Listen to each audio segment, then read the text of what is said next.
Hey, yo. We got a brand new OTA today, guys. The meta's been in a healthy spot, but this OTA is making things spicy. I'm going to be showcasing a couple decks for you guys, give you a brief overview of the OTA so you guys can get straight to snapping and straight to winning. Let's go ahead and jump into the first change. The first change we have here on the list is Angela is going from a 2-0 plus 2 when a card is played on this to a 2-3 plus 1 when a card is played here. With this deck list right here, Angela still can get vertical. She's not going to get as vertical anymore with the +2, with it being +1 now instead. But with this list right here, you're able to maximize your Angela, be able to get some bounce value, as well as go vertically with the Mockingbird and the Sasquatch as well. It's an iteration of Sizer's bounce list.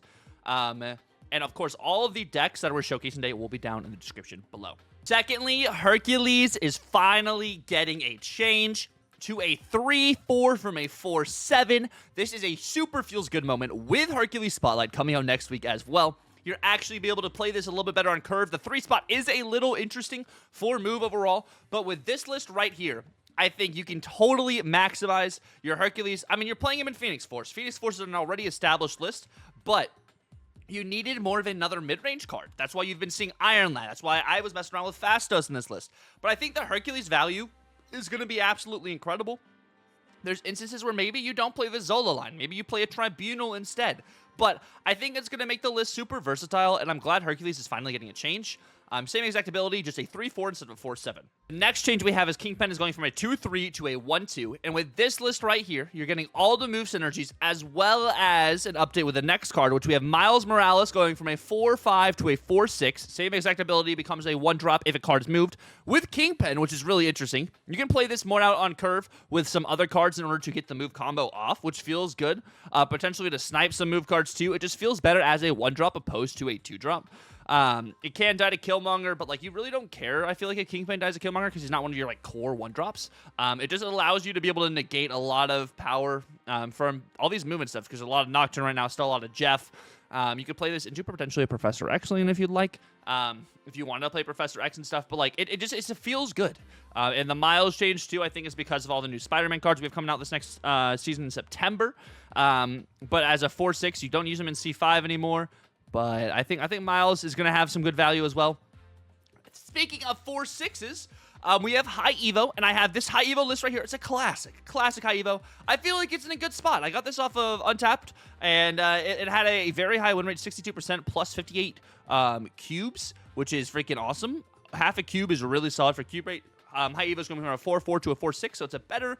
If you do hit, the shocker on the High Evo, it's a 3-6 that feels better, You're not necessarily going to be playing High Evo on curve, but like it also says in the OTA here, you're also going to be getting some more High Evo changes in the future. So, very, very excited of that. You guys know we love High Evo over here, so I'm enticed to see what is going to happen there.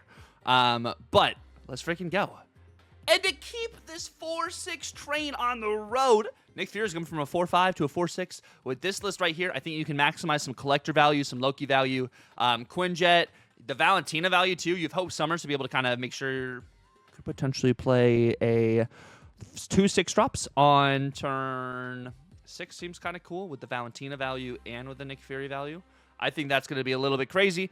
But that's the main iteration we have for this list. I think as a 4-6, I don't know necessarily if you're going to see more Nick Fury, but like the 1 power is interesting. It's interesting like when you think about how much 1 power does to a card. But I'm excited. I'm excited to see what Nick Fury does. Maybe we get some more diverse collectors lists. Talking about, we don't know how much 1-2 power might change a card. We have Alioth lastly. And this Alioth list right here is what I think is really fun. I think the Pixie Junk package is really cool as is with Cersei, but having Alioth is another core card to be able to disrupt. And as a 6-10 now, that holds a lot of value, honestly. At 8 power, I still thought Alioth was pretty solid, but it going to 10, wow. It just feels even crazier now. We'll see how it affects the meta. But yeah, that's going to be the general summary of the list we have here. By the way, if you guys did stick around to the end of the video, we do have a special Erisham tournament going on July 6th at 2 p.m. Eastern Time, and we have some qualifying matches for the tournament this Sunday at 6 p.m. Eastern Time. All you gotta do is join the Discord, tell me that you're gonna be getting Erisham, and we can get you all set up for that. But also, if you guys just enjoyed the video, please feel free to like, comment, and subscribe if you're new. Till the next time, my friends, Tucker out.